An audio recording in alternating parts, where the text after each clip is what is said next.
మరొక ముఖ్య అతిథి మనకి వెంకట్ గోవాడ్ గారు. వీరిని సగౌరవంగా వేదిక మీదకి ఆహ్వానిస్తున్నాను. ముఖ్య అతిథి ఈనాటి మన ఈ కార్యక్రమానికి ముఖ్య అతిథిగా వచ్చేసినటువంటి పార్థసారథి గారికి, అలాగే ఈ కార్యక్రమాన్ని నిర్వహిస్తున్నటువంటి సరసిజ అత్తలూరి విజయలక్ష్మి గారికి, అధ్యక్షత వహిస్తున్నటువంటి అధ్యక్షత స్థానంలో ఉన్నటువంటి ఈనాటి నాటక రంగ సుపరిచితులు, ఎంతో మందికి ఆప్తులు శ్రీ డి రామకోటేశ్వరరావు గారికి, అలాగే ఇప్పటిదాకా మనం విన్నాం ఒక గొప్ప సమీక్ష విన్నాం మంగళగౌరి గారు వారికి, అలాగే తెరవెనుక అనే ఈ పుస్తక సృష్టికర్త, ఈరోజు మనందరం ఇక్కడ కలవడానికి కారణభూతురాలైనటువంటి డాక్టర్ సమ్మెత విజయ్ గారికి, ఇంకా ప్రేక్షకుల్లో కూర్చున్నటువంటి పెద్దవారి డాక్టర్ శాంతారాం గారిని చూశాను, శాంతారాం గారు, అలాగే బల్లామూర్తి గారు, కిషోర్, రాయల్ గారు, సరస్వతి గారు, ఇలా అందరూ నాటక ప్రియులు, నాటక రంగ పెద్దలు అందరూ ఉన్నారు. మా ప్రణయ్ ఉన్నాడు, నిరుపమ ఉంది, వీరందరూ ఉన్నారు. వారందరికీ నా నమస్సులతో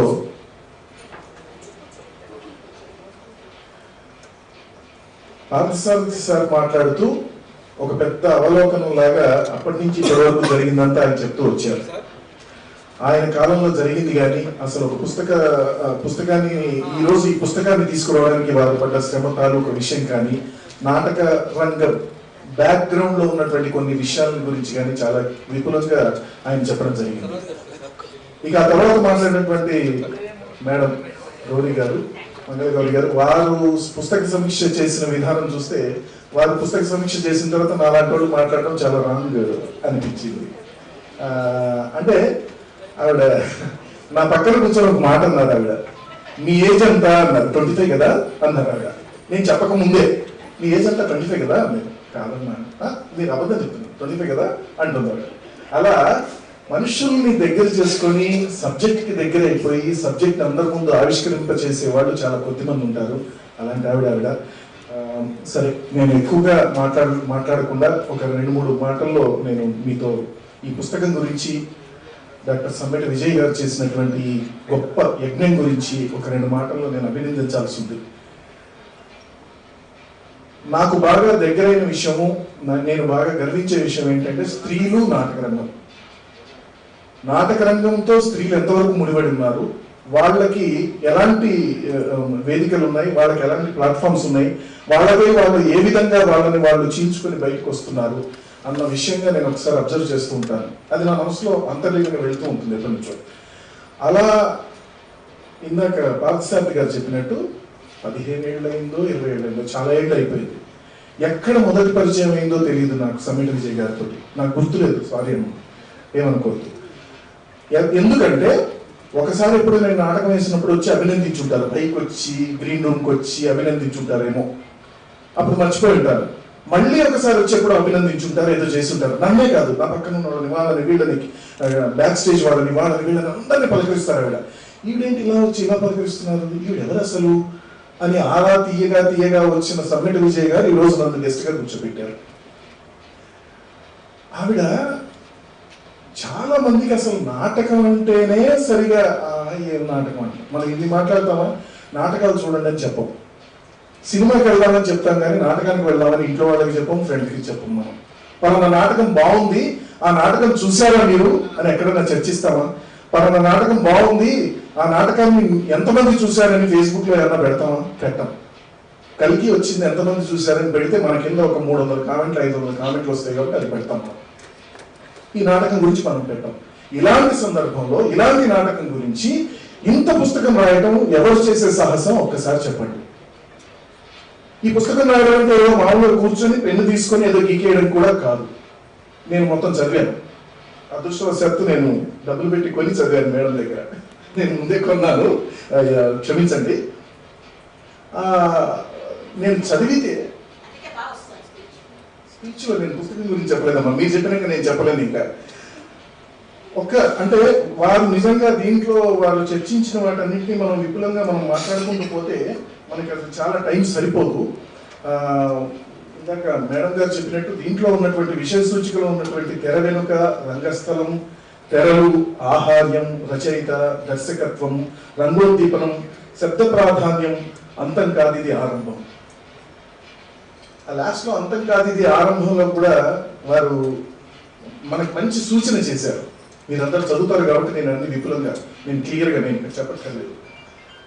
తెరలు, ఆహార్యం, రచయిత, దర్శకత్వం, రంగోద్దీపనం, శబ్ద ప్రాధాన్యం, వీటన్నిటిని తీసుకుంటే నాలాంటి వాడు రచన ఎక్కడన్నా చేస్తాడేమో, దర్శకత్వం రెగ్యులర్గా చేస్తాడేమో. మరి తెరలు నేను ఎక్కడ కడతాను? రాయల్ గారు కావాలి మా, లేకపోతే కిషోర్ కావాలి, లేకపోతే ఉమాశంకర్ కావాలి. రంగోద్దీపనం ఎవరు చేస్తారు? ఇప్పుడు జనరల్గా నాటకం చేసేటప్పుడు మీరందరూ, ఇది సబ్జెక్ట్ డైవర్షన్ కాదు, దయచేసి ఒకసారి మీరందరూ దృష్టి పెడితే, ఒక నాటకాన్ని నేను డిజైన్ చేసేటప్పుడు మోడర్న్ థియేటర్గా డిజైన్ చేయాలి అని అనుకున్నప్పుడు ఏరియా వైజ్గా లైట్ కావాలి, హాఫ్ స్టేజ్ లైట్ కావాలి, ఎల్ఎఫ్ కావాలి, ఆర్ఎఫ్ కావాలి, మిడ్ స్టేజ్లో కావాలి, అప్లో కావాలి, లేకపోతే ఇటు స్టేజ్లో జరుగుతున్నప్పుడు అటువైపు మేము సెట్ మార్చాలి, లేకపోతే ఒక జిమిక్స్ చేయాలి. ఇప్పుడు రాయల్ గారు ఏం చేస్తారు, స్టేజ్ మీదకి నారదుడు అలా దిగి వస్తాడు పైనుంచి, ఆకాశంలో నుంచి. నేను వేశాను వెంకటేశ్వర స్వామి వేషం, నేను దాంట్లో రాయల్ గారి జమున రాయల్ గారి దర్శకత్వంలో, రాయల్ గారి పర్యవేక్షణలో నేను చేశాను.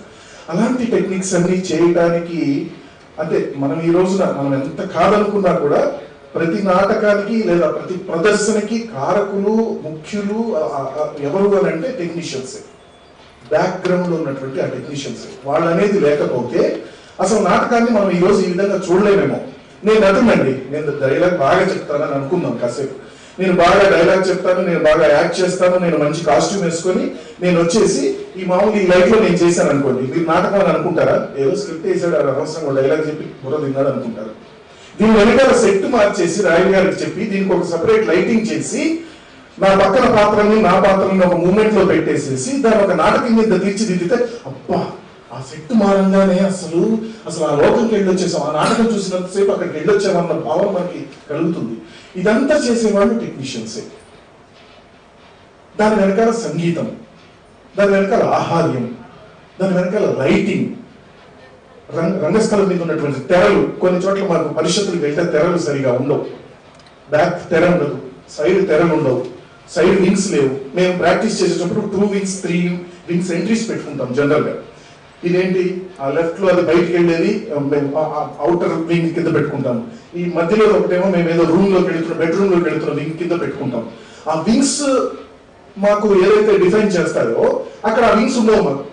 ఆ వింగ్స్ మళ్ళీ ఏర్పాటు చేయాలంటే ఎవరు కావాలి? మాకు తెర వెనుక వాళ్ళే కావాలి. ఈ తెర వెనుక వాళ్ళ గురించి ఇంతవరకు అంటే అలాగా నేను కూడా దాదాపు 25 ఏళ్ల నుంచి 30 ఏళ్ల నుంచి నాటకం చేస్తూ తెర వెనుక గురించి మాట్లాడుతూ, తెర వెనుక వాళ్ళ గురించి ఆలోచిస్తూ మాట్లాడిన వాళ్ళమే కానీ వాళ్ళని నిజంగా ఒక వెలుగులోకి తీసుకొచ్చే ప్రయత్నం చేసిన విజయ్ గారికి మాత్రం ఒక్కసారి మీరు అందరూ చెప్పకపోతుంది. ఇంకా కొంతమంది కొట్టలేదు, మీకు ఇష్టం లేదా?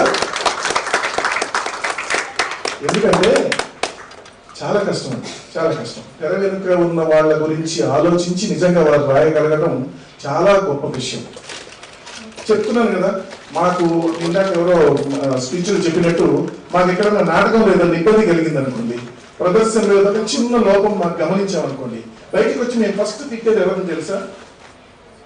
సెట్ వేసిన వాళ్ళనో, లైట్ పెట్టిన వాళ్ళనో, మ్యూజిక్ ఇచ్చిన వాళ్ళనో, వాళ్ళని ఏదో అనేస్తాం. మీరే చెప్పారు, రామకోటేశ్వర గారు చెప్పారు, వాళ్ళని తిట్టేస్తాం. ఎందుకంటే మా ఫ్రస్ట్రేషన్ లో ఎదురుగా ఉన్న ఆర్టిస్ట్ ఏం అనలేము. మళ్ళీ ఏంటి, వీడు ఎక్కడ మళ్ళీ ఫీల్ అవుతాడు అన్న ఫీలింగ్ లో ఉంటాము. బట్ వీళ్ళని మాత్రం నువ్వు అక్కడ లైట్ వేయలేదు కదా, నువ్వు లైట్ అయినందుకు వీడు మూడు పోయినందుకు వీడు డైలాగ్ చెప్పలేదు, వాడి ఇంటి ఇలా పోయింది, ఇలా చెప్పేస్తాం. ఈ తప్పులన్నింటినీ మీరు చెయ్యకూడదు. మీరు ఒళ్ళు దగ్గర పెట్టుకుని తెర వెనుక ఉన్న వాళ్ళని గౌరవించండి.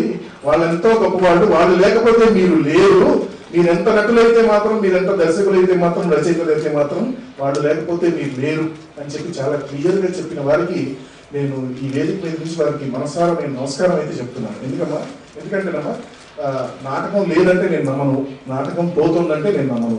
అలాంటి వాళ్ళలో వాడి కాదు నేను. నాటకం ఎప్పటికీ ఉంటుందని నమ్మే వాళ్ళలో నేను ఒకరిని. నాటకం తక్కువ ఉంటుందో ఎక్కువ ఉంటుందో, ఉండనైతే ఉంటుంది. నాటకం లేని రోజున మనిషి జీవితం ఉండదు.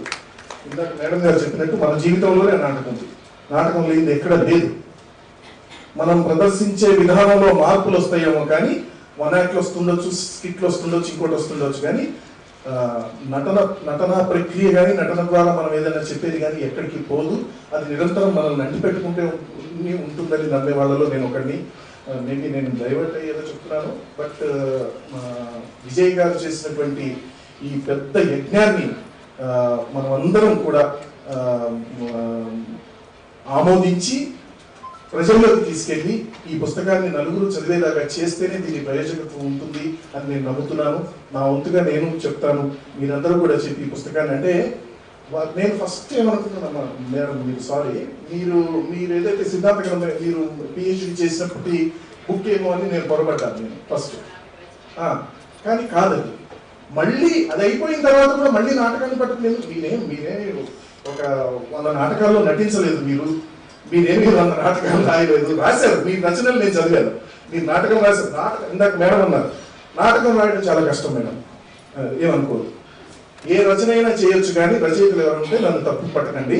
నాటకం రాసిన వాళ్ళు గొప్పవాళ్ళు. నేను వేదిక మీదకి నుంచి చెప్తాను, నాటకం రాయడం అంత ఈజీ కాదు. పాత్రలు రావటం కానీ, పాత్రలు వెళ్ళటం కానీ, ఆ పాత్రల ద్వారా ఆ పాత్రల తాలూకు ఉన్నటువంటి ఎక్స్ప్రెషన్స్ ని చెప్తూ ఒక విషయాన్ని మన జీవితంలోకి చూపించే ప్రయత్నం చేయడం అనేది అది మామూలు విషయం కాదు.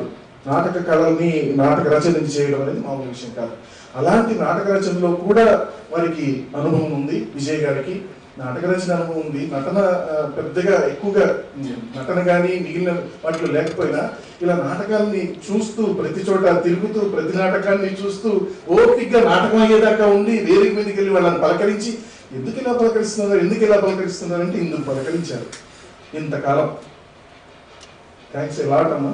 నాటక రంగానికి ఒక మంచి పుస్తకం ఇచ్చారు మీరు. ఇలాంటి పుస్తకాలు ఇవి నిజంగా ఇది అంటే నేను అతిశయోక్తి కాదనుకుంటే దీన్ని వేరే భాషల్లో కూడా తర్జుమా చేసి మీరు పంపించగలిగితే మన దేశంలో ఉన్న ప్రతి నాటక రంగం వాళ్ళకి ఉపయోగపడుతుంది. హిందీలో కావాలంటే నేను మా మిస్సెస్ రాధతో నేను దీన్ని మీకు హెల్ప్ చేయించగలను. She can translate it. మీరు మెయిన్ రచయిత, ఎందుకంటే హిందీకి వెళ్తే అన్ని రాష్ట్రాలు, ఎందుకంటే ఇది అవసరం. బ్యాక్గ్రౌండ్ వాళ్ళ గురించి చెప్పలేకపోతే ఇంకెందుకు మేము నాటకాలు వేయడం, మీరు నాటకాల గురించి మీరు వచ్చి చుట్టం. కాబట్టి మీరు ఒక మంచి ప్రయత్నం చేశారు. ఈ వేదిక మీదుగా నేను అదొక మాట చెప్పగలను, మీరు ఆ ప్రయత్నం చేయండి. ఇంకా ఇలాంటి పుస్తకాలు మేము మర్చిపోయి మేము గౌరవించలేని పిచ్చి తనం ఏదన్నా ఉంటే మమ్మల్ని ఒకసారి మేల్కొల్పమని కోరుతూ ఎక్కువ సమయం తీసుకున్నందుకు క్షమాపణ కోరుతూ ధన్యవాదాలు.